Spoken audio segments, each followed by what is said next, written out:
우리가 너무나 잘 아는 팔복 이야기입니다.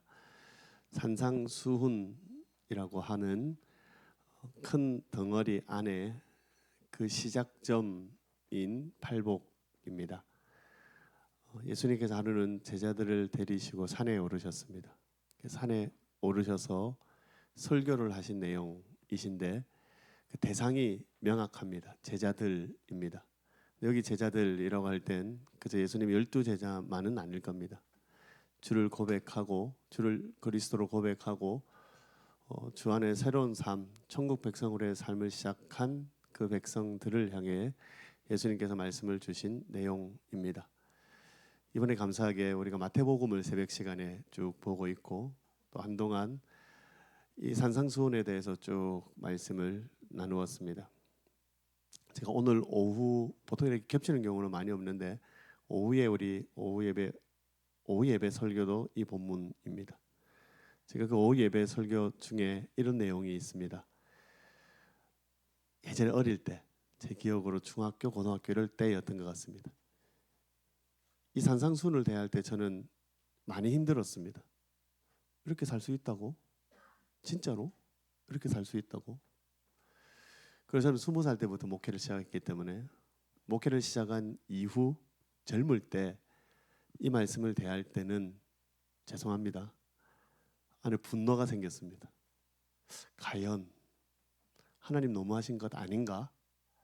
이런 삶을 산다고 하는 질문이 있었습니다.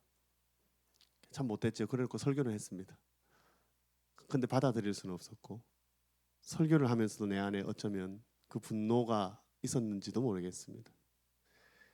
그런 말씀입니다. 그 말씀의 첫 시작이 여기 팔복입니다. 근데 여기 이 8가지가 마찬가지로 참 어렵습니다. 내용이 어려운 게 아니라 여기 주님이 우리에게 요구하시는 그 요구가 너무 어려운 겁니다. 오늘 본문은 크게 네 가지로 나눌 수 있습니다. 첫 번째 앞에 4가지는 하나님께 대한 태도를 우리에게 말씀해 주시고 또 뒤에 4가지는 이 땅에서의 삶의 태도를 우리에게 말씀해 준다 볼 수 있습니다. 그 첫 번째는 심령이 가난한 자가 복이 있다라고 이야기하십니다. 여기 심령이 가난하다라는 말은 말 그대로 낮아짐의 모습을 우리에게 요구하시는 겁니다.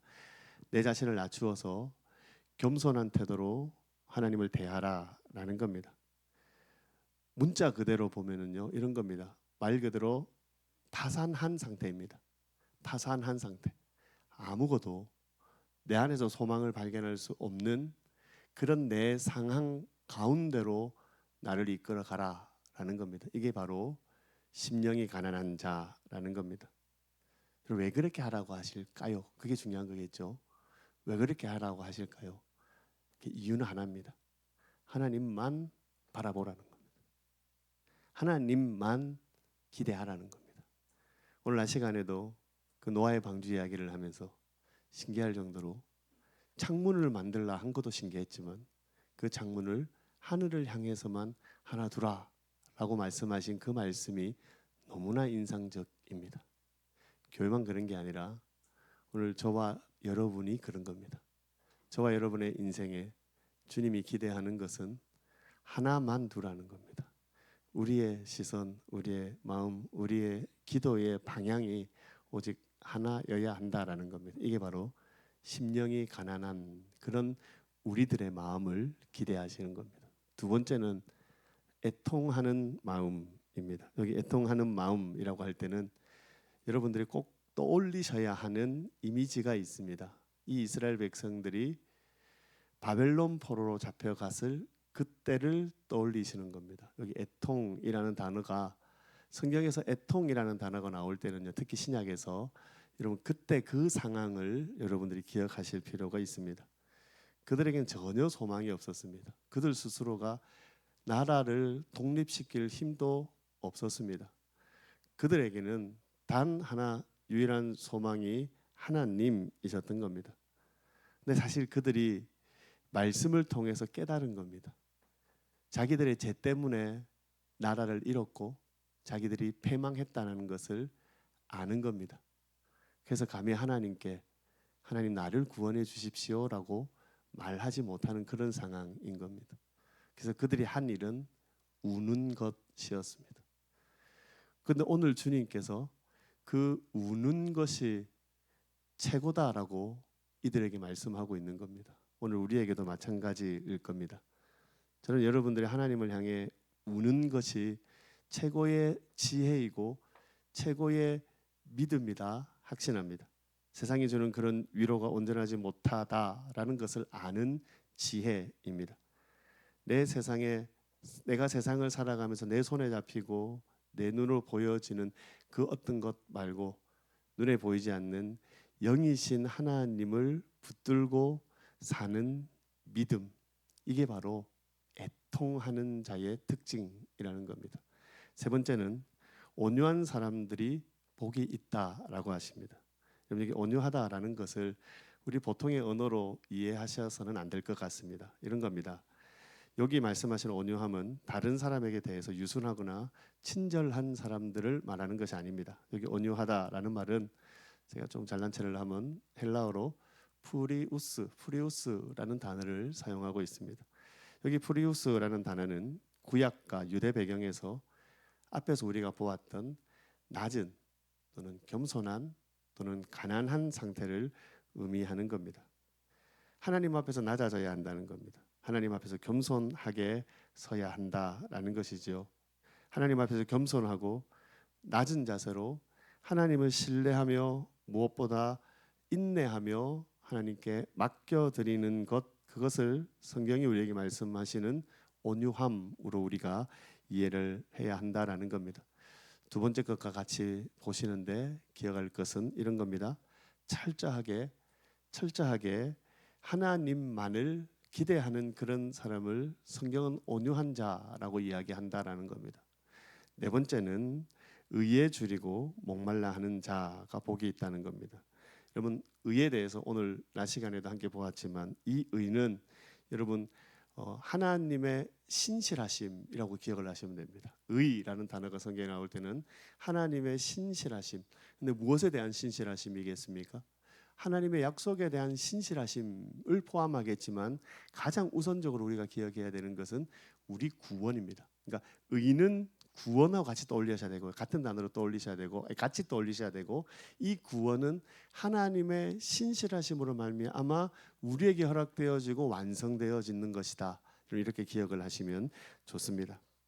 그럼 의에 줄이고 그러니 의에 줄이고 목말라 한다라는 것은 하나님의 구원을 갈망한다라는 표현이기도 하다라는 겁니다.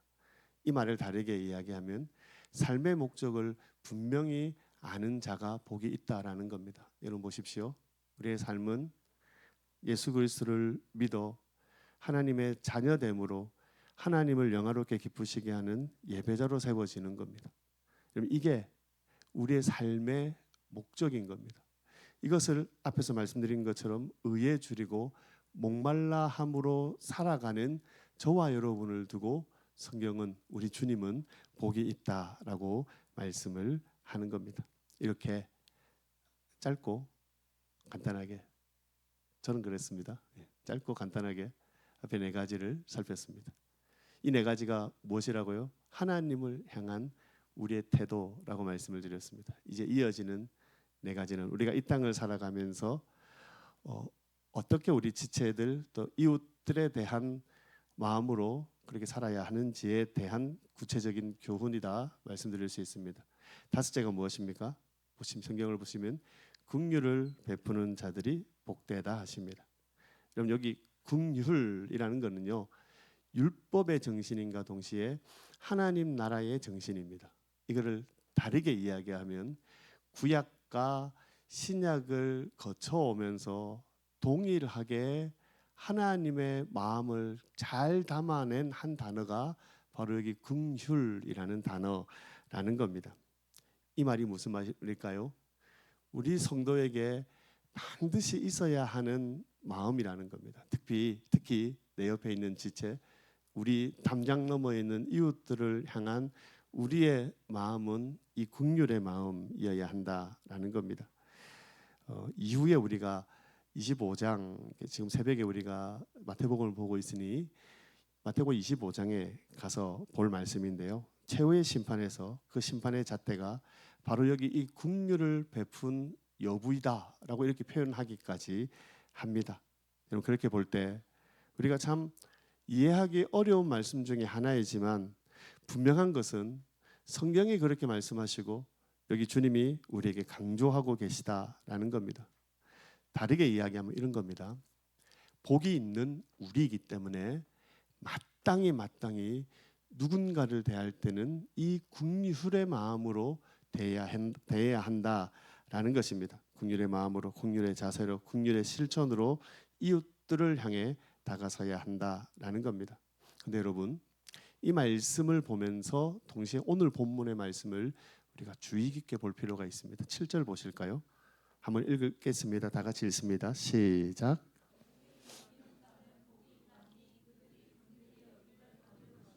12절입니다. 시작.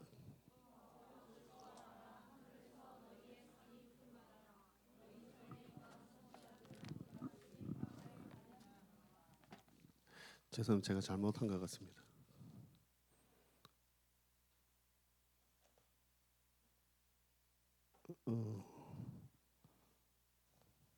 오케이. 예.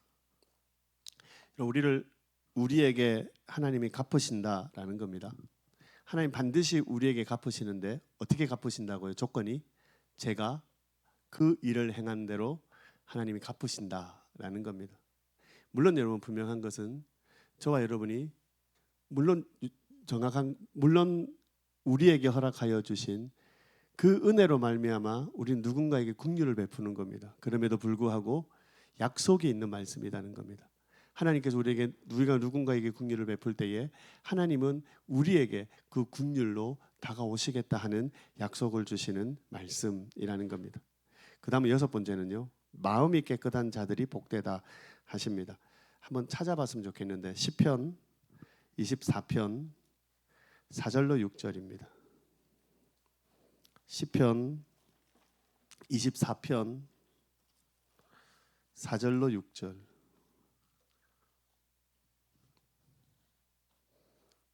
시편 24편 4절로 6절 함께 읽을까요? 시작.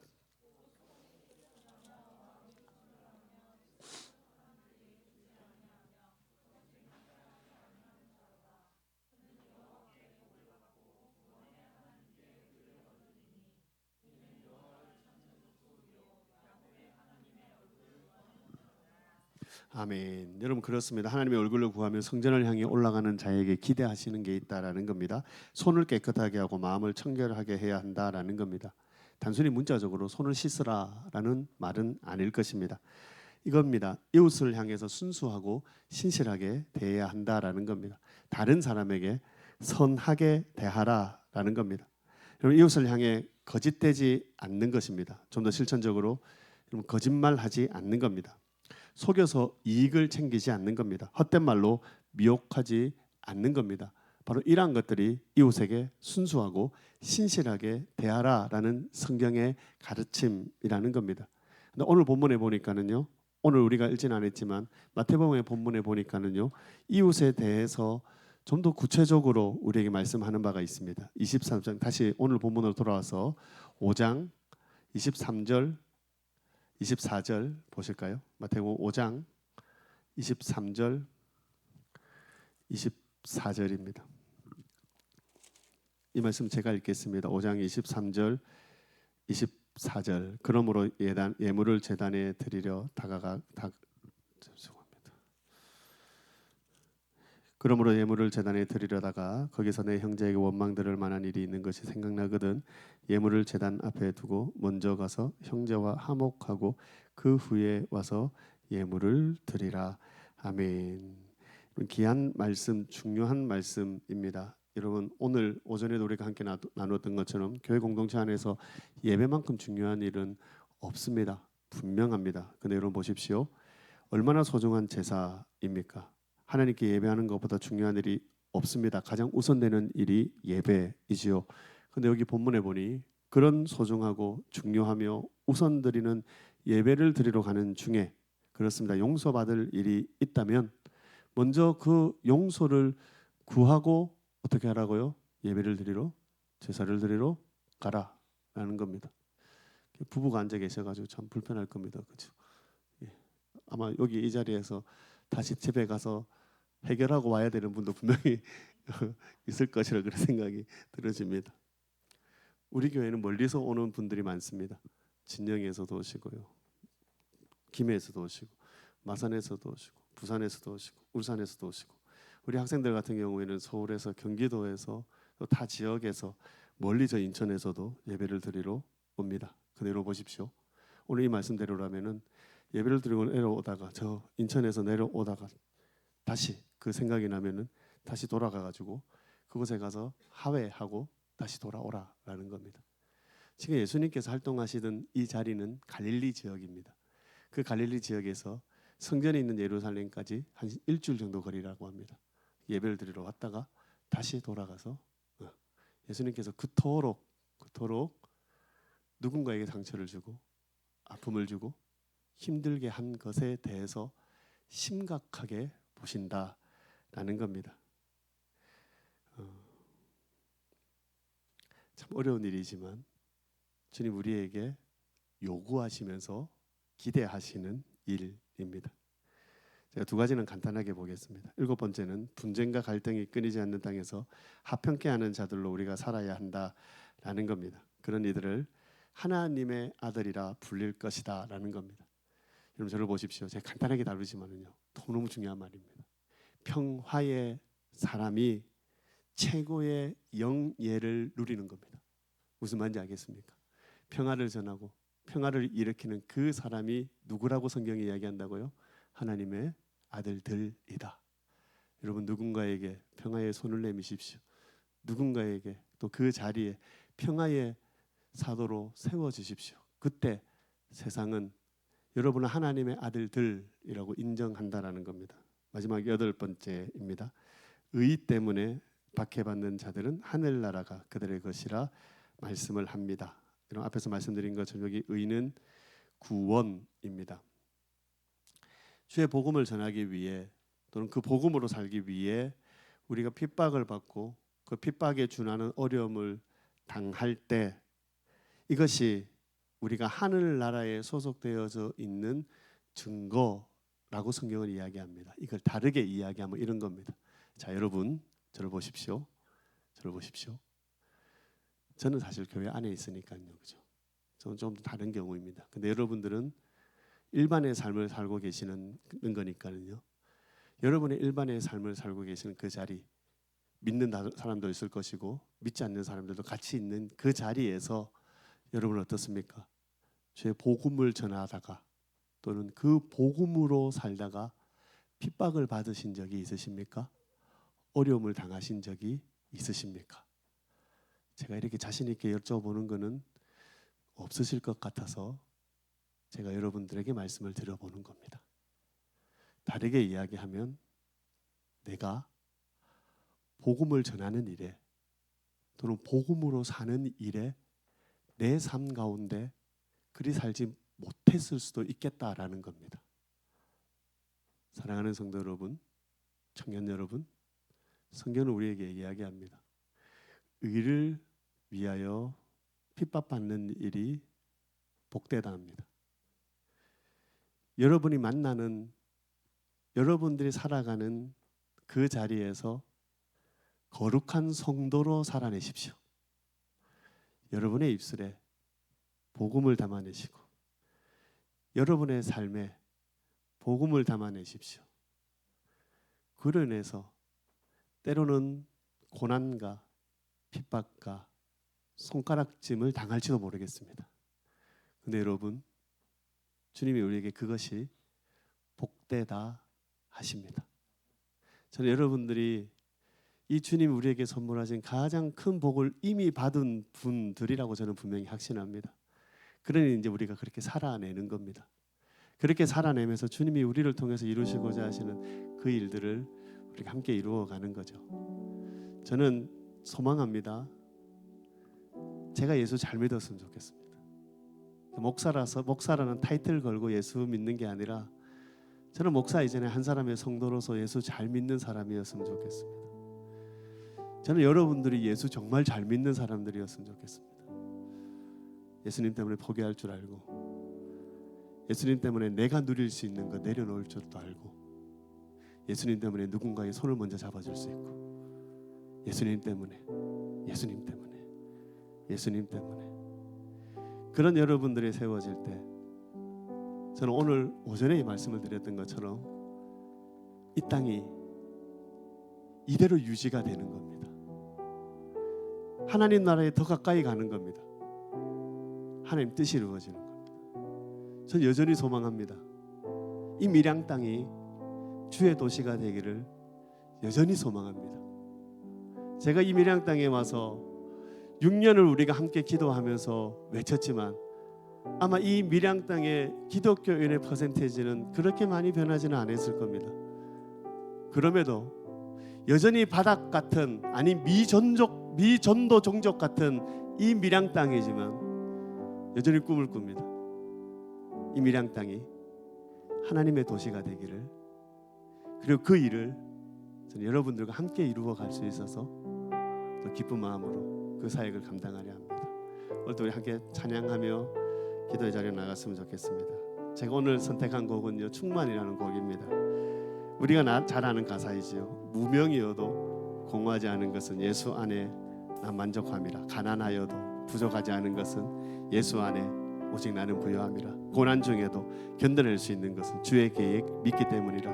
실패하여도 일어설 수 있는 것은 예수 안에 오직 나는 승리함이라. 내 몸이 약해도 낙심하지 않는 것은 예수 안에 나 완전함이라. 화려한 세상 부럽지 않은 것은 난 예수로 충만합니다. 이 고백이 우리의 고백이기를 원합니다. 함께 자리에 일어나실까요?